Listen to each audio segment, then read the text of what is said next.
Welcome to Secrets from the Scene, a show for local musicians who want to improve their music, grow their audience, and learn about Minnesota's music scene. If you're interested in talking about all things music related and meeting interesting people from our local community, you're in the right place.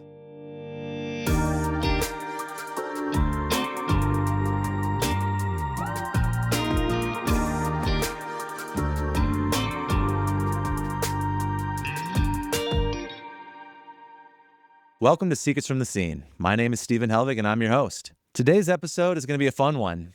What does it look like to get a second chance in music when you are older, wiser, and probably a lot busier than you were in your 20s, for instance? Oh, yeah.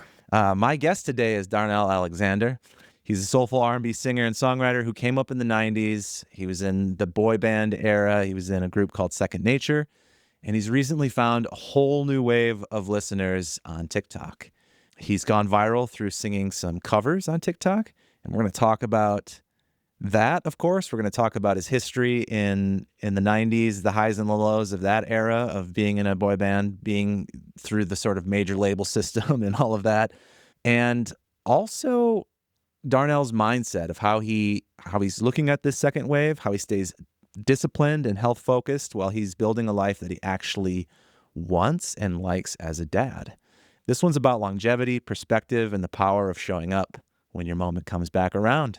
Let's get into it. Please welcome Darnel Alexander. So he sent me you, and that is why I look in your eyes.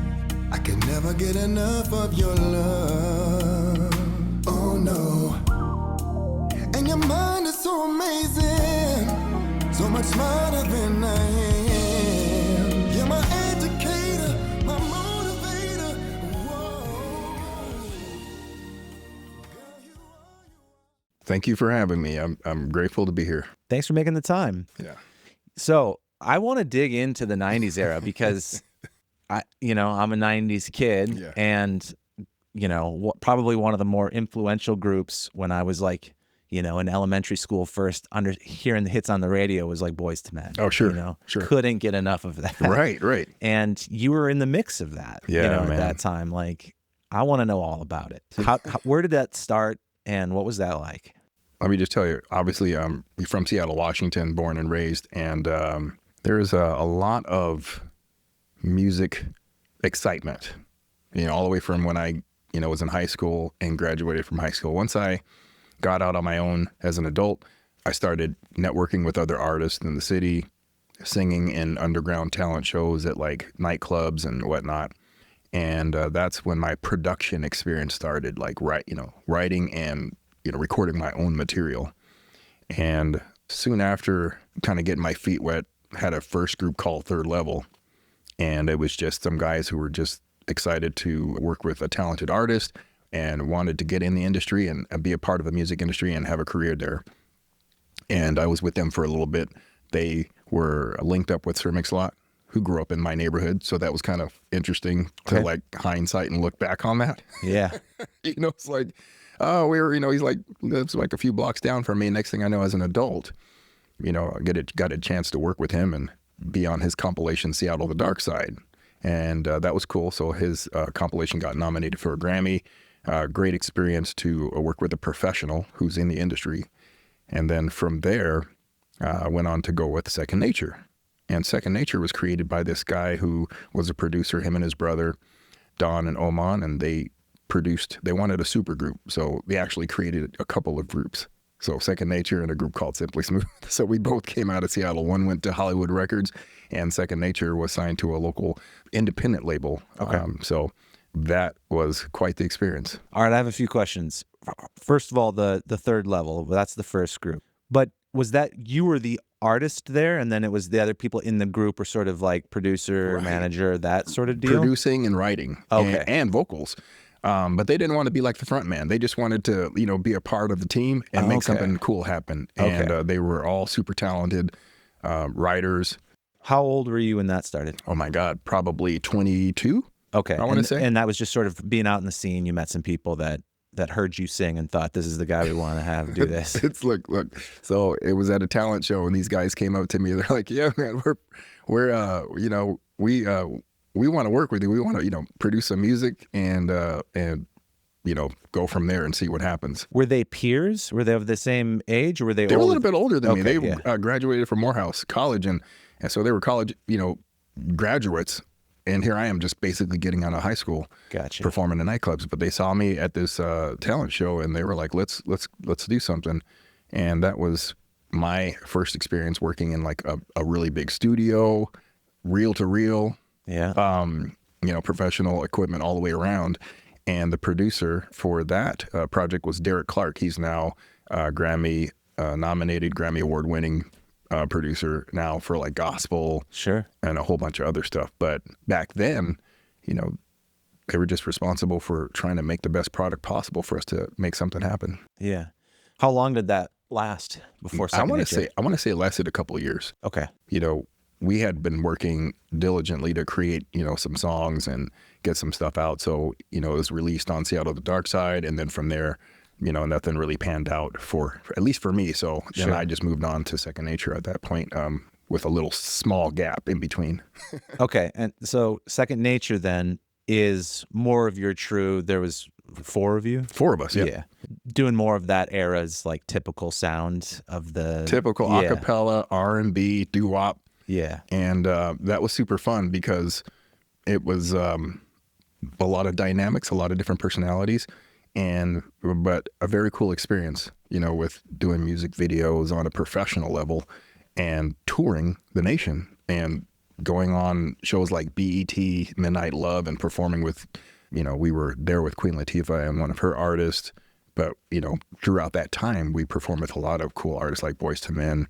I want to say 98 Degrees. So amazing. You know, it's crazy, It's right? so amazing. We're just like, okay, we're here, you know? But tell me how that all comes together. Was that, you know, when Second Nature formed, was that like part of this independent label right from the Oh, go? no. Oh, no. Okay, yeah. Like, how did that all So, grow? It was me, David Booker, Leland Allen, and Jason Turner.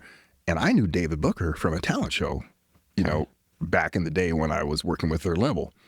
And so this producer somehow knew those guys, knew David, Jason, and LA, and put them together and was like, we're missing one more part to like really get it, you know, get the super group effect. And so they found me, and then we got together and started recording music immediately.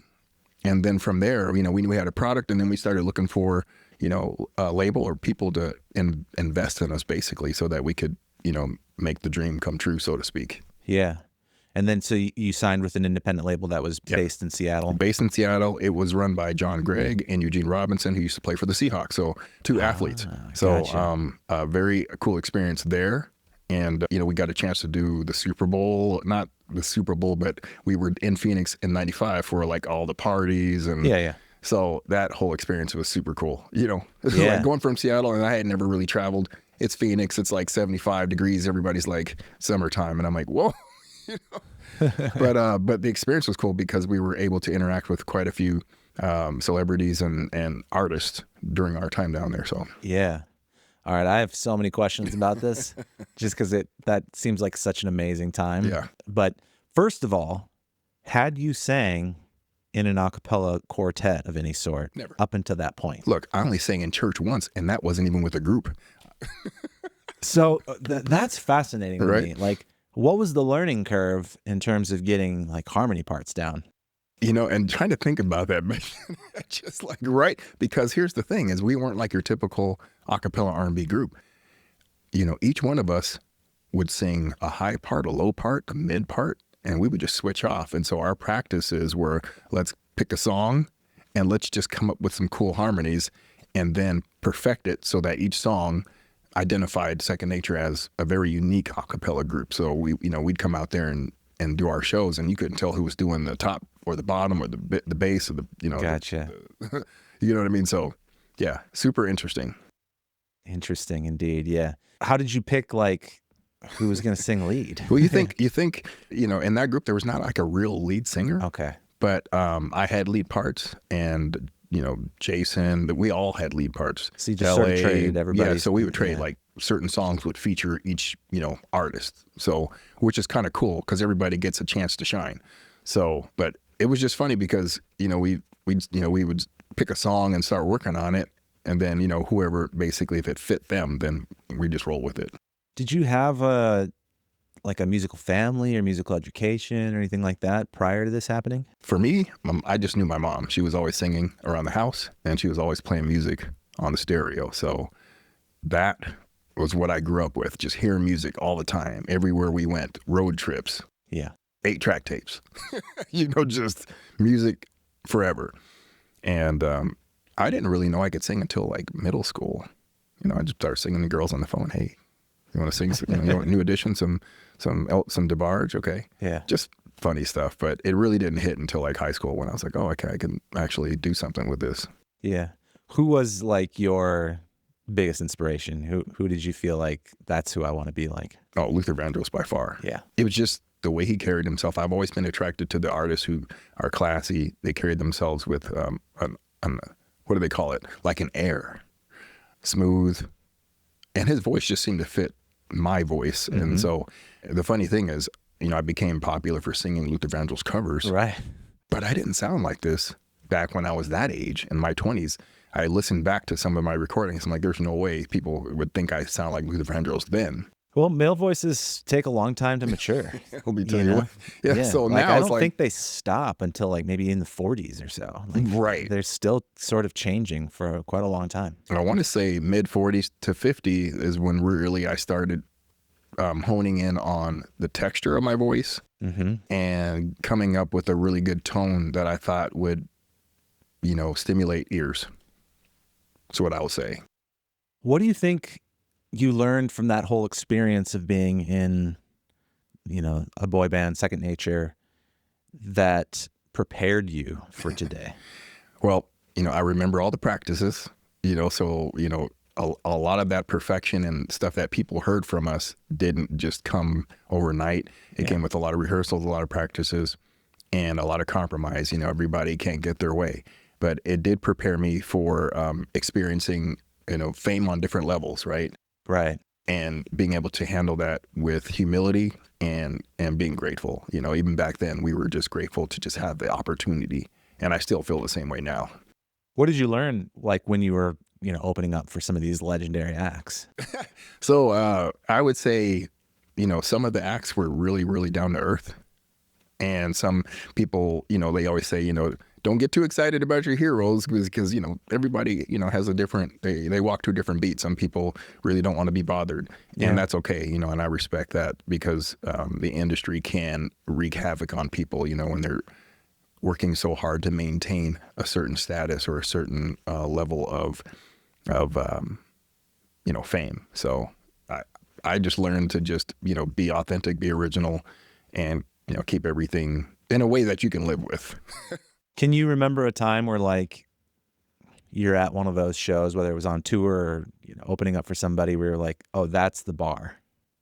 Like, that's where we need to be. Well, I know when we were with Second Nature and we, were hanging out with the Boys to Men, and you just hear you hear the show and you're like, it sounds just like the record or even better. Yeah. And that's a pretty high bar because the professionalism, you could see it, you could feel it. And all you want to do is just be able to bring that to wherever you go. So, when we did BET's Midnight Love, we're on this sound stage. There's no people in there. And I don't know about the rest of the guys, but I was nervous as hell. Because I knew all these people were watching. So we did the show, did a great job. I don't remember any of it except for that, we were nervous in the beginning and then we knocked it out of the park and then that was it. But I remember feeling so nervous because you're like, what if someone at home sees me and I'd like, slip or do something? But, we did a great job and it just worked out. What about the business side of things? Like, how did that all work out? Yeah, you always hear about the horror stories. And luckily for me, I've had friends that were in the, in the music industry that were able to kind of coach me and guide me. Okay. And even my own parents were like, make sure you have an attorney and make sure, that you're, if you're writing something that is copywritten and that you're doing all your, you're dotting all your I's and crossing all your T's. So I've always been on that. So, and I don't make such a big deal about it. Like a lot of people, they start working together and they're like, oh, I want this and I want that. I was like, it's fine. It's, if you find some people that are easy to work with, great. If not, you don't need to we don't need to have this relationship, so to speak. Yeah. But I've always, been one to research, learn, and prepare myself so that I don't have to endure those pitfalls that a lot of artists you hear about experience. Did you pick up anything through that experience that you wish you would have known earlier? Were there any like lessons that you'd want to share from that era? Well, it requires a lot of patience, because back when you're in your 20s, everyone just wants to make it. And Yeah. this is probably the reason why a lot of people got duped, because they're just like, I don't care what I have to sign. I don't care what I have to do. I just want to be out there. I want to be on TV. I want to be, the star. Yeah. And, it requires a lot of patience. I had patience, but, I could feel that, if I don't, do something now, it's going to escape me. And really, the thing that I learned was it's a marathon, not a sprint. You really got to just be patient, take your time, and let everything fall into place as it's supposed to, even though you don't know what that is. Right. What was the end of Second Nature? Oh gosh. We ended up doing a lot of corporate events, and we were doing some, we did some colleges and things like that. And then, the label didn't exercise another option for us to do another record. So it just kind of fizzled out. And It was like, okay, if we're not making enough money, blah, blah, blah, we're just going to, everybody's going to kind of go their separate ways and then figure it out from there. So that's kind of like what it ended up being, at least for me, because I think the guys kind of stayed together after I left. But it was, it was like, okay, survival, what are you going to do? And I wasn't in the mindset that I am now, obviously with kids, I wasn't in the mindset of saying, I didn't even believe in myself as much as I do now. Back then, I was like, this is it, nothing's happening. And I didn't have the drive and determination to keep going and believe in myself, knowing that there was a light at the end of the tunnel. I just was like, oh, well, a lot of times as a new artist, you're waiting for things to come to you, or you're hoping someone's going to give you something. When in all reality, you can create the life and the experiences and the opportunities, but you've got to, put one foot in front of the other to make that happen. Yeah. But in the 90s, that was a different story versus today. Yes, it was. Today, it's very clear how you can create sort of your own future. Yeah. Yep. Not that it's necessarily any easier, but the tools are all there. And like the tools are there. The path is clear. Like, oh, here's how I reach people. Yeah, right. I mean, if I knew what I knew, now back then, but, not knowing, I think it really came down to, do you believe in yourself, and do you really do you see this as a career? And I think I found it really hard to develop it in a career sense, because I wasn't even raised like that. I was raised to survive. And so it took a lot of years to learn how to believe in myself and to have an entrepreneurial spirit to say, okay, I can take matters into my own hands. And if I believe it, I can really achieve it. Yeah. So what happened once that was done? Oh, when the group was done? Yeah. I went back to work. Worked a regular 9 to 5. I think later in the 90s, I started singing in a disco band, which was super fun. Literally like being in the 70s again. Was this a cover band? Cover band, yeah. Yeah. Yeah, Hit Explosion was the name of the group. Nice. And we were singing, 70s and 80s, and that was a blast. Like wedding stuff? I would say like corporate events. I don't remember us doing weddings, more like bars and nightclubs and corporate events where you'd show up for like, a company, and they're like, hey, we got this, thing going on, and can you come down and just entertain us for like 3 hours? But that was super fun. Yeah.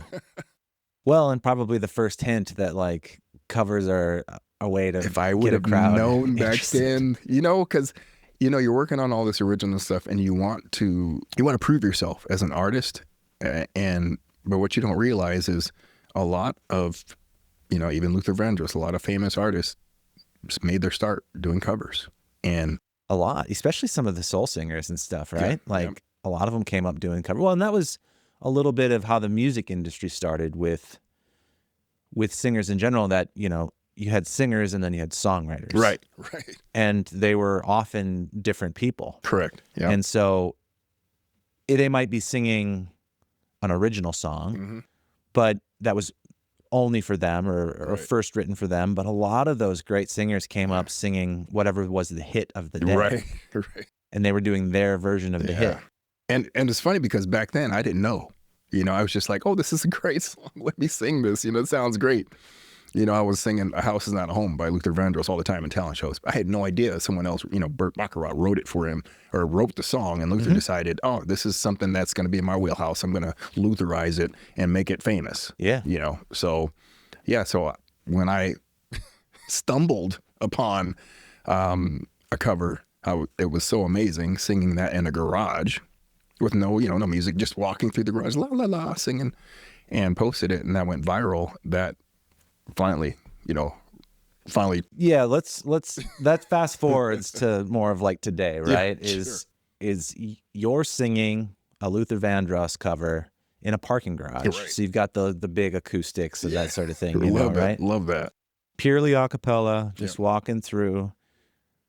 Was this just off the cuff? You're doing it for fun? Did you have a plan? Like, where was your mind at when you started to do this? Yeah, so I had always been the couple of years before that, I had been posting videos off and on TikTok just to kind of give people some content. And what were those videos like?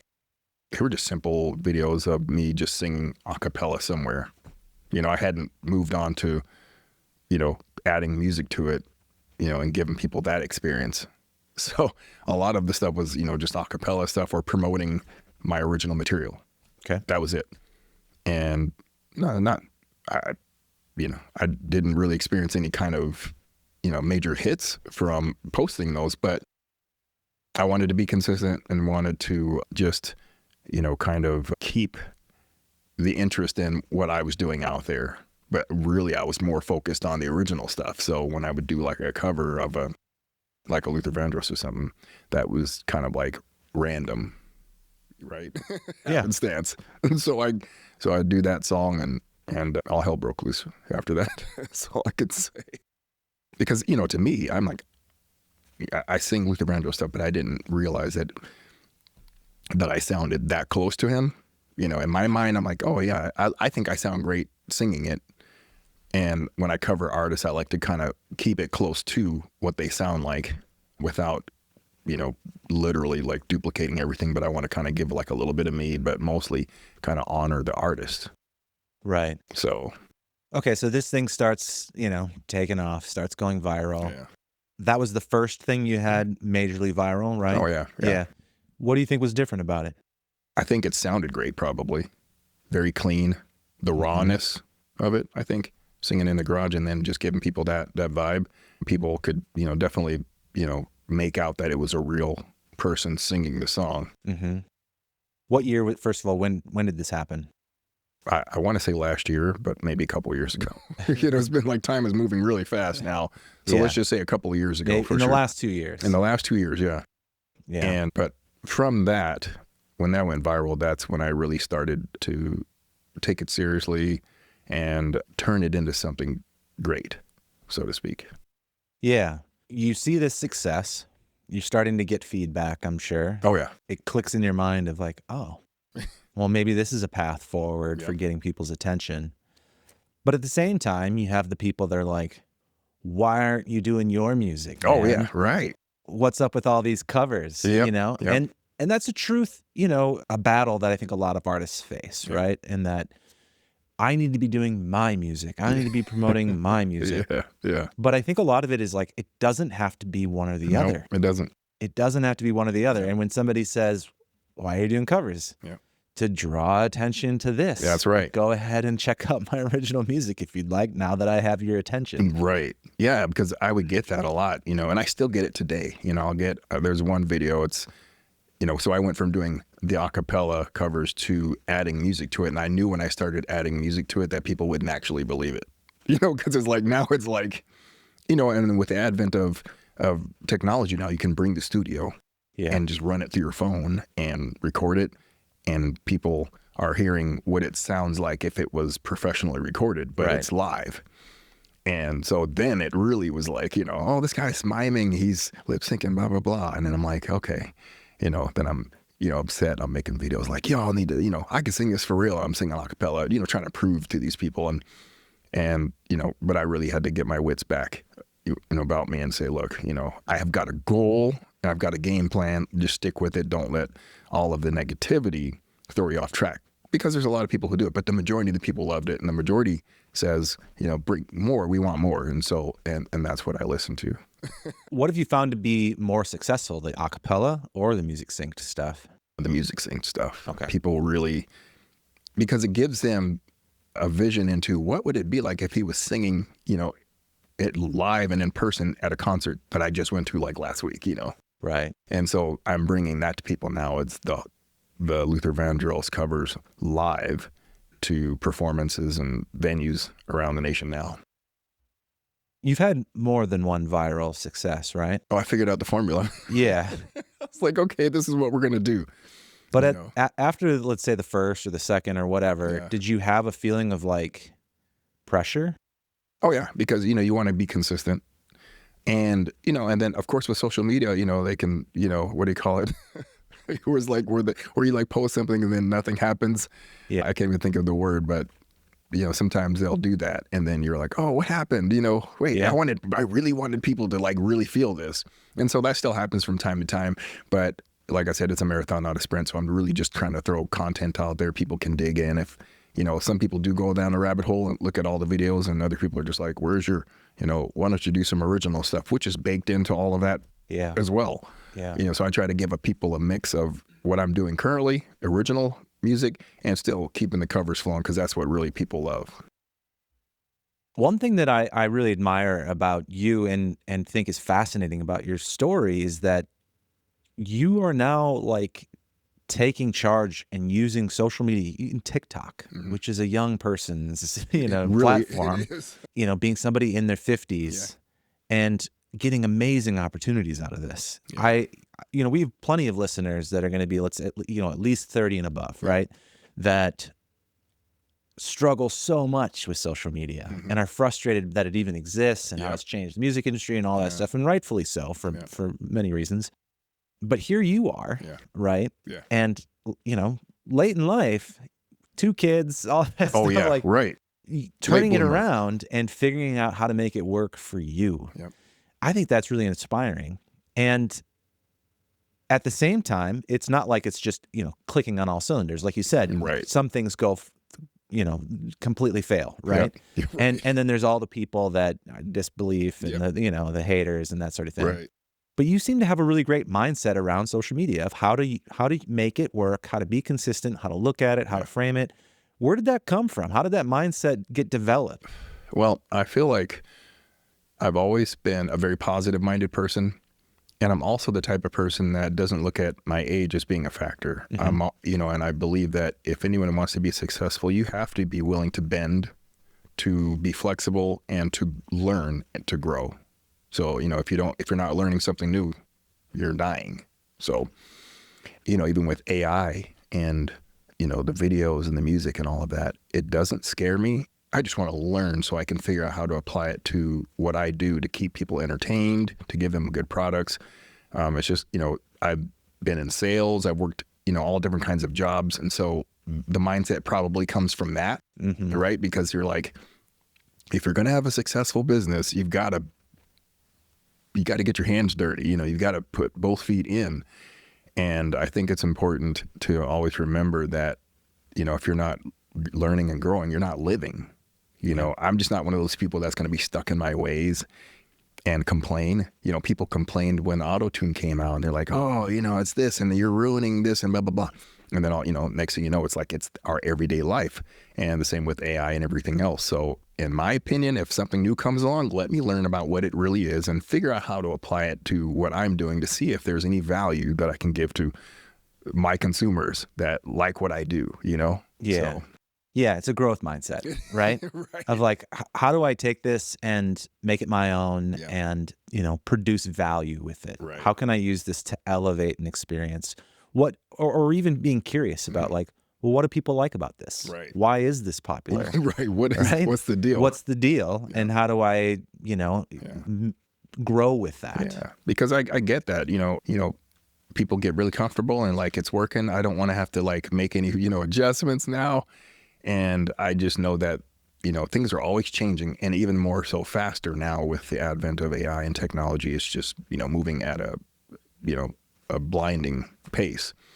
So, the free time that I do have, I take it to learn new things. I don't, I look at when I didn't have kids and I'm like, all this time I wasted, I could have done so much more.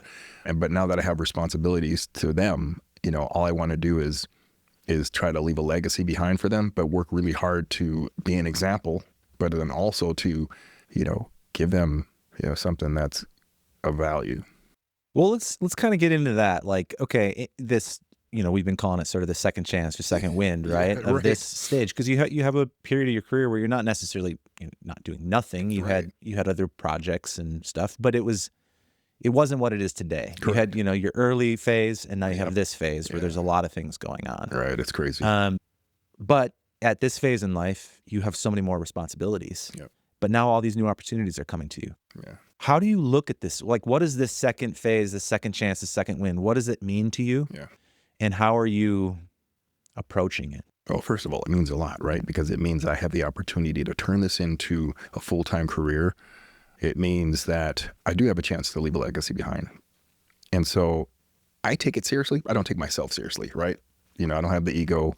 I'm grateful, but it's really crazy to look at the whole history. There was a long period of time where I didn't do music.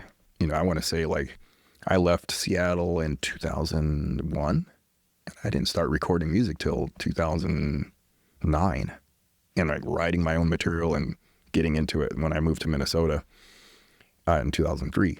So went through a lot of ups and downs personally, right? And that takes a toll on people. I know there's a lot of people out there who have been through like really tumultuous relationships and let that, ruin their love for whatever it is that they want to do in life. Mm-hmm. And as I got older, there's something in me that always wants to work on the inner self. If there's something I don't like about myself, then I'm like, what do I need to do to fix this? So there was a period of time where I went down the YouTube rabbit hole and, there's like everything is at your fingertips now. So if you want to do self-help, it's out there. If you want to figure out what's wrong with you and to fix it, you can do it, but you've got to do it, right? No one's going to come and do it for you. You can go to a therapist. They'll tell you, follow these steps, blah, blah, blah, but you've got to take the steps. And so I took a few steps to reprogram myself and get to a point where, I'm on autopilot in the best way possible for my sanity, for myself, and for those around me. It's important to, obviously, especially doing music and that whole world, to keep your mind, in a certain place that doesn't affect people adversely, and that you don't, forget about the things that are truly important if music wasn't there, like, the family and people who care about you and who are supporting you, whether you have something or not, type stuff. Yeah.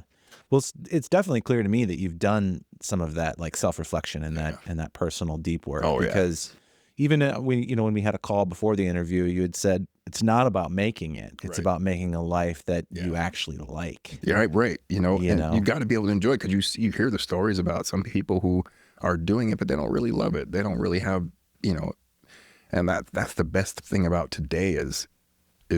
Where a lot of people now are independent artists. So you're not stuck to what the label's telling you to do. You're not being controlled by a manager or anything like that.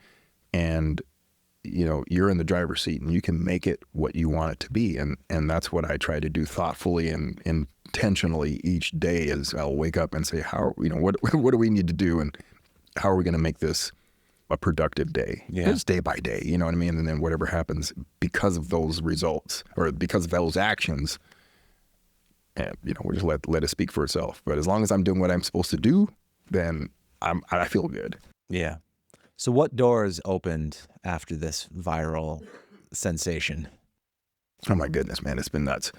And the funny thing is, obviously I went viral on TikTok, and then that spilled over into Instagram. And one of the things I won't forget is that Dion Cole, the comedian, posted my video, and then that blew up on Instagram. And now Facebook, their algorithms, I don't really understand them, but that's been going crazy lately. So they're all at pretty high numbers, but these are, opportunities. So I look at them as, no, I don't care about the fame and all of that. I want to find a way to make a living doing this and, to be able to provide for my family, right? Mm-hmm. But the way that this stuff happens is really crazy. It's just like, what? You know what I mean? What sort of opportunities, if you could give it a couple examples, have come from this? Okay, so one of the first shows I did was a gala event, Long Island, in New York. And that was super fun. Went out there and participated in that event.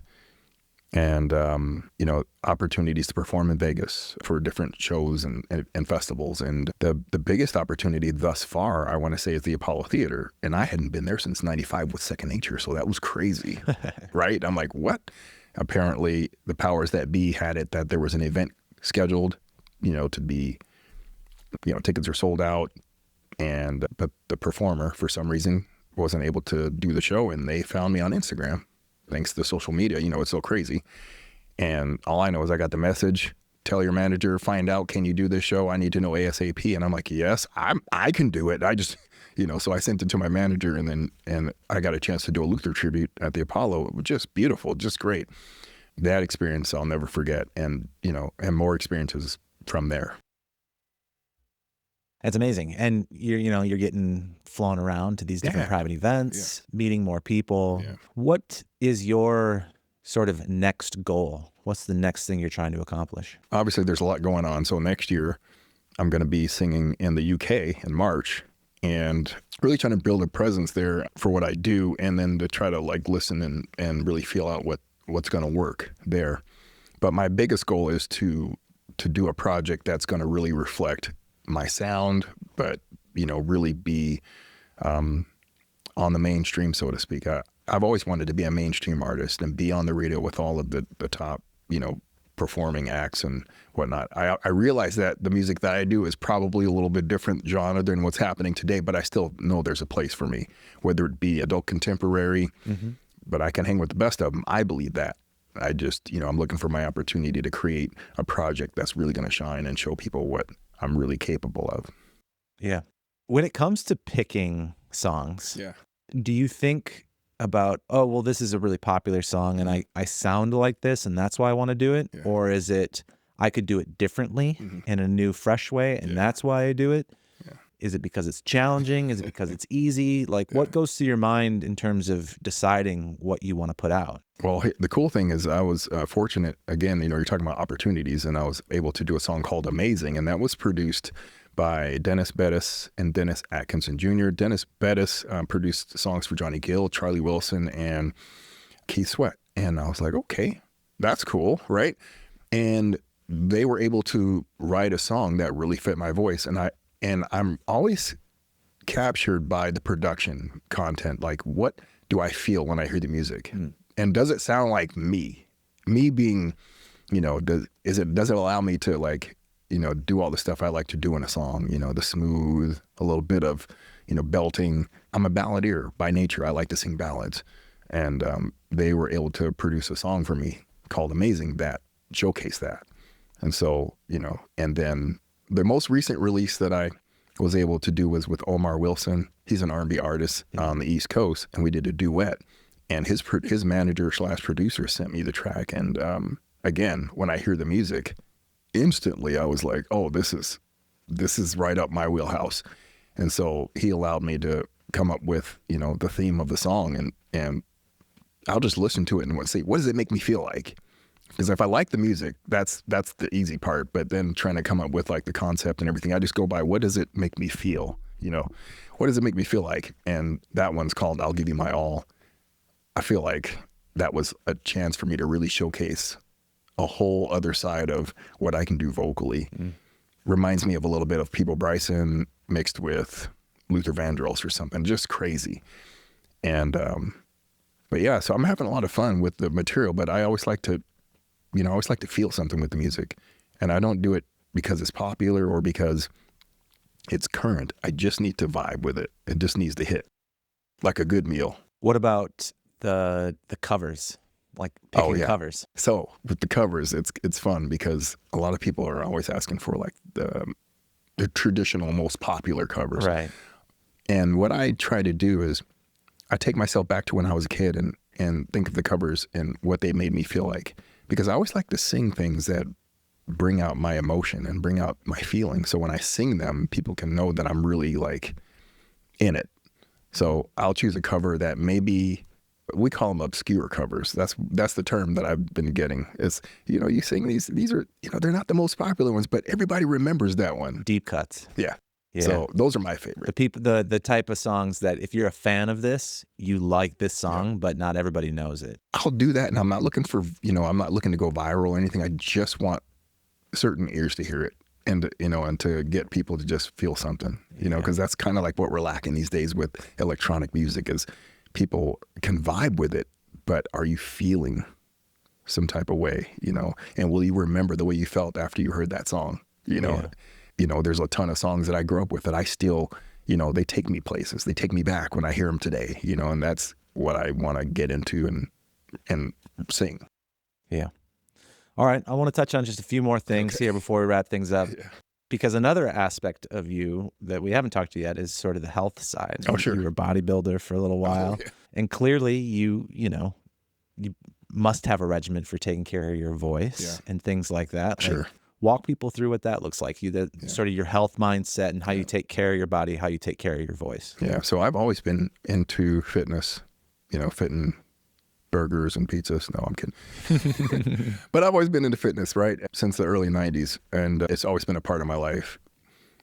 And, you think about, and I didn't, I'm a late bloomer. I didn't have kids until 55, 56. So obviously working out is going to come in handy for that. But I think I've always been of the mindset, I'm going to be around a while. So I want to make sure I try to do everything in moderation. That's my belief. And I want to take care of my body. To be honest, I really work out, not because I want to be healthy, but I always felt like I was a super skinny kid. So I always work out to keep the weight on. but in truth, I do care about my health. I want to be healthy. I want to be able to walk around and be physically capable to do the things I need to do in life. And with eating, I'm conscious about that. I don't avoid everything, but on a regular basis, I want to eat healthy foods, cooked foods, less processed. And, when you talk about the bodybuilding, that was something that just came out of the blue because I had always lifted, but I never thought about bodybuilding because in my mind, I was like, you got to be Arnold Schwarzenegger. You got to be, 250 pounds. You got to be, taking all kinds of whatever to look that way.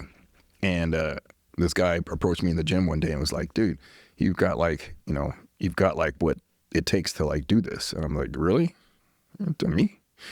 Right. Okay.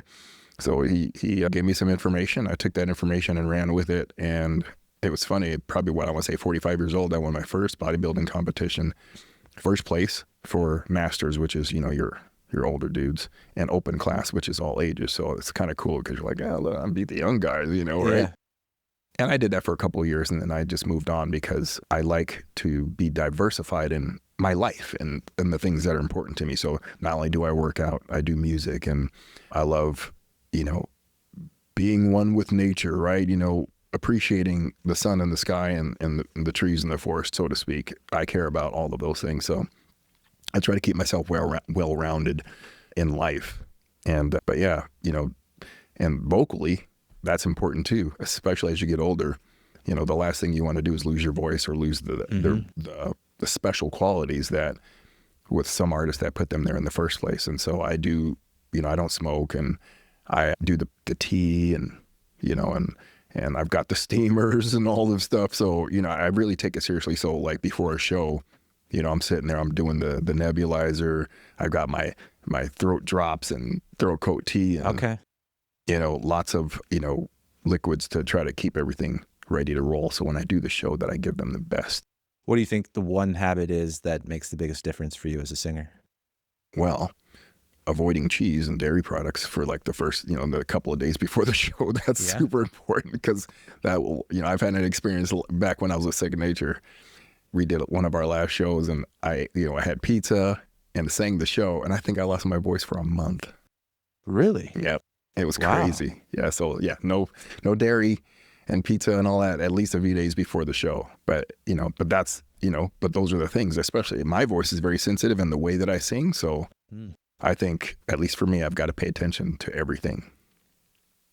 I've definitely heard, no dairy, no caffeine. I love coffee. So the caffeine part is hard, But I've always, and people have asked me when I've singers come in, tips or like, what do you Sure. recommend? And I'm like, it's so It individual. is, because certain people can sing through that. Then you'll see some like great singers that are smoking a cigarette and drinking whiskey before the show Right. and knock it out. And you're like, Yep. I guess if October it works London's for you. October London's always got his little whiskey or whatever he's got there, Yeah, man. bourbon, and he'll just kill a show. So, you know, to each his own. But I know for me and my taste, I've got to really like, you know, baby my voice so that it can give people the special vibe when I'm performing. Yeah.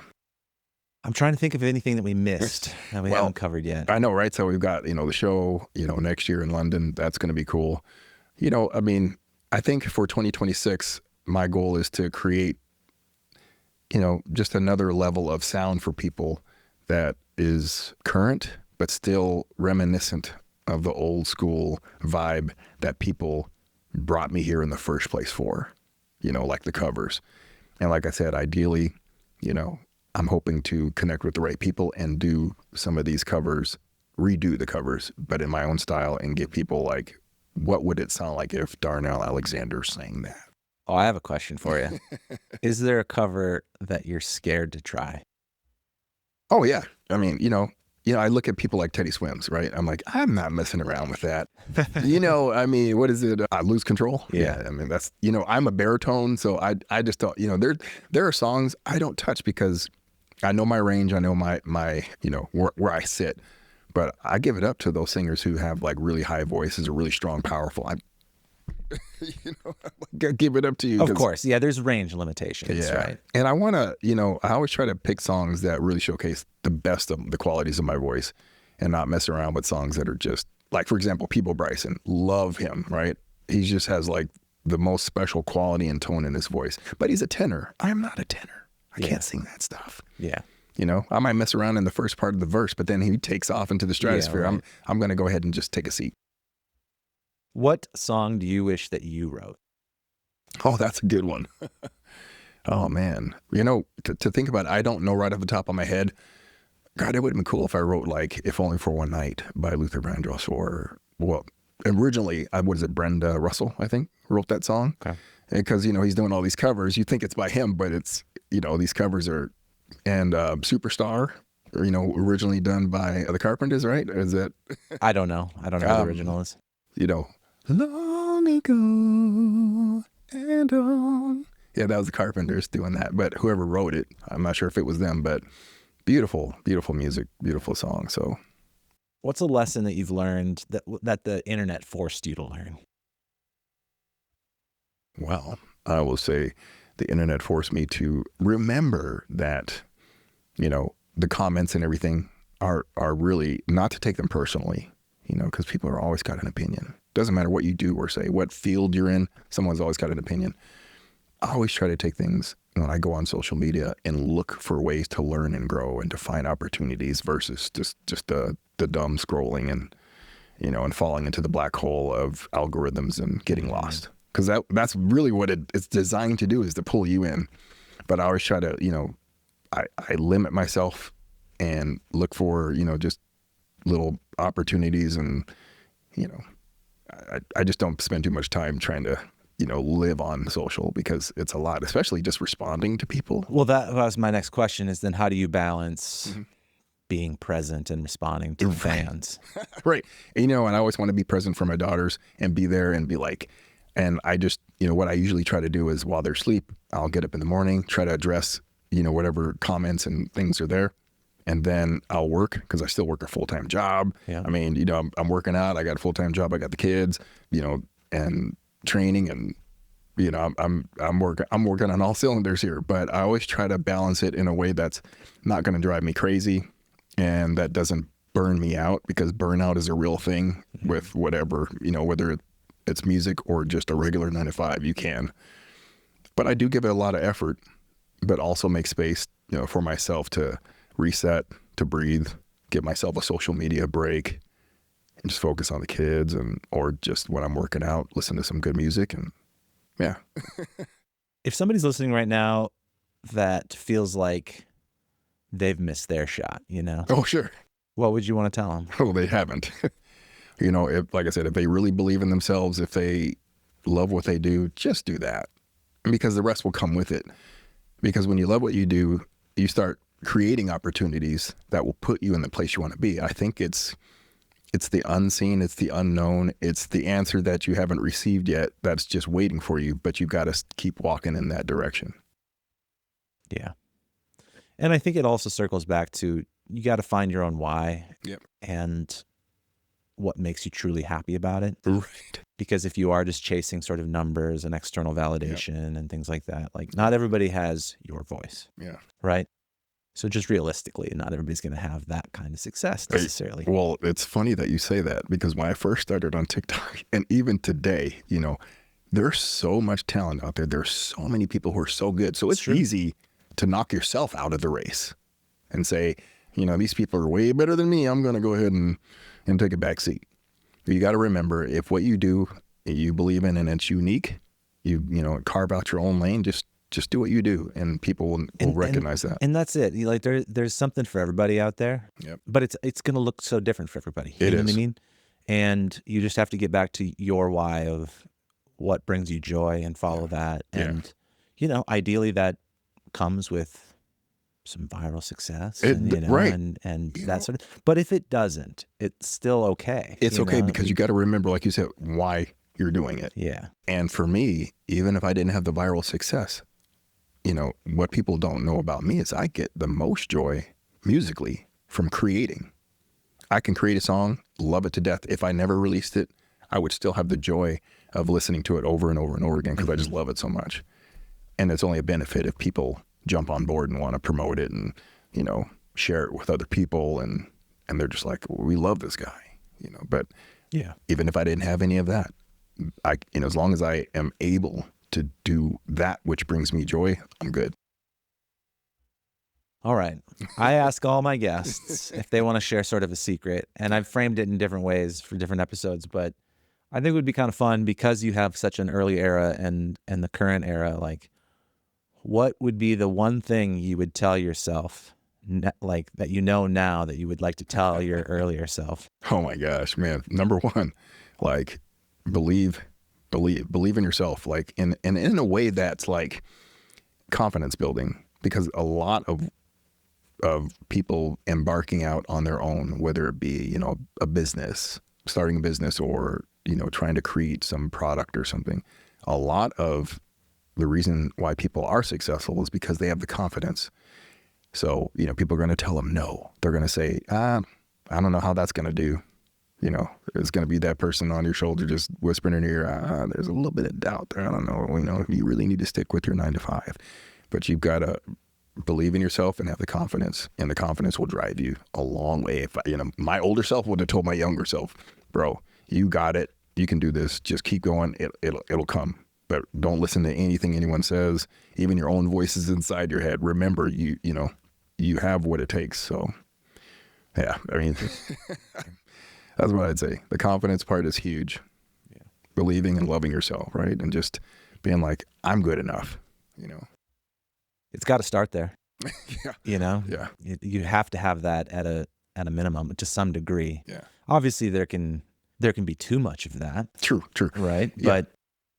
But not enough of that's a problem. Right. Just, you know, without the ego, without the over pumping up yourself, it's more like, you know, telling your younger self, you've always been good enough. You're always okay. You know, you can, you know, whatever, you know, it's like, if, you know, for my little girls, like, you know, I want to tell them, you can achieve anything you want to do, you know, and really try to steer them in that direction of, you know what I'm saying? I do. And I think the secret, like, balance, or the secret little ingredient in there is that having the confidence, but also still having that growth mindset that is so clear in you. Like you're always looking for, like, what can I get out of this?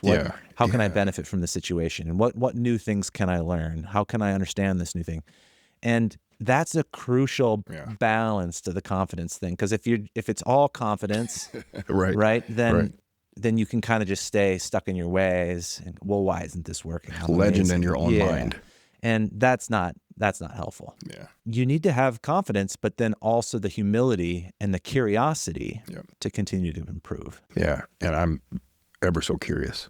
You know, I see how people are doing certain things, and I'm just like, how are they doing it? And I will dig and dig and dig until I find the answer, because, you know, it's giving up on any level that prevents your growth and, you know, just getting one step further. And then, like I said, I always, you know, I'm a humble person, but I had to learn to remember who I am as a person and really love and believe that. It's, you know, and not, because I always confused humility with mediocrity. You know, like, oh, right. I'm just, you know, I don't want to, you know, I want to make people feel uncomfortable. I don't want to outshine and make someone just, you know, not feel, because I care about people. But I cared about others more than myself for the longest time. And then I finally learned it's okay to love who you are. It's okay to be proud of what you do and support others in what they do. Mm-hmm. And if someone doesn't like what you're doing or they're feeling some type of way, that's okay. Now you can just turn the page and move on. You know, you don't need to be attached to the You're barnacle. not responsible for everybody else's feelings. You're not. And, you know, I'm a sensitive soul. So I was in that pattern, and I just learned how to break patterns, rewrite the stories that, you know, used to break me down and turn them into something that builds me up now. You know, it's, this painful experience is not painful anymore because I realized that it was a way for me to learn, to grow and become who I am today. You know, so I do a lot of that. Yeah. It's crazy, right? I'm just like, that's a lot of what I do to progress as a person, because I wasn't raised with all of the things to get me to where I am today. But all along the way, I've been picking up things, watching others and learning and being like, I like that. I like those things, and just put them. But it's that I think makes you successful. Yeah. Is that tendency, and the fact that you're willing to continue to learn, to look back, to figure out how to make something better, to improve, to grow. Yeah. That growth mindset is huge. And I think for all artists. Oh yeah. I mean, believe me, I mean, it's still, I'm still growing. A lot more growth to happen. You Always. know, I have to, you know, I'm comfortable in some things, and I realize I got to get out of that comfort zone if I'm going to, you know, get to the next level of entertainment and giving people the kind of show that I feel like they deserve. Mm-hmm. Yeah. So. Well, Darnel, I really appreciate this, man. This conversation's been fantastic. Oh, man. It's been Thank good you. having you here. Thank you. If people want to connect with you, follow you online, hear your music, where do you send people? Yeah, it's Darnel with one L, Darnel Alexander Music. And that's on TikTok, Instagram, and YouTube. And then Facebook, it's just Darnel Alexander. But watch out for the imposters. I always tell everybody, I don't ask anything from you but your support. So if someone is trying to pull you over to Telegram or something crazy like that, it's not me. Good to know. Yeah. We'll drop all those links in our show notes for you. And just thanks again, man, for doing this. I'm grateful that you had me here. I'm like, thank you, Jordan. Yeah, shout out to Jordan. Shout out to Jordan. Who made the man. connect. So yeah, man. But yeah, thanks for doing this. For everybody that listened to today's episode, I hope you got something out of it. Please share it with a friend, and we'll see you at the next one.